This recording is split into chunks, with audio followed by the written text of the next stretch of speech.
বিসমিল্লাহির রহমানির রহিম।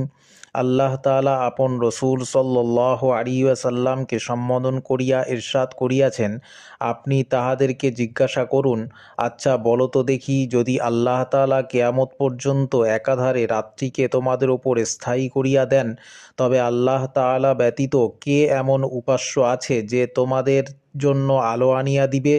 তোমরা কি শুনিতে পাও না?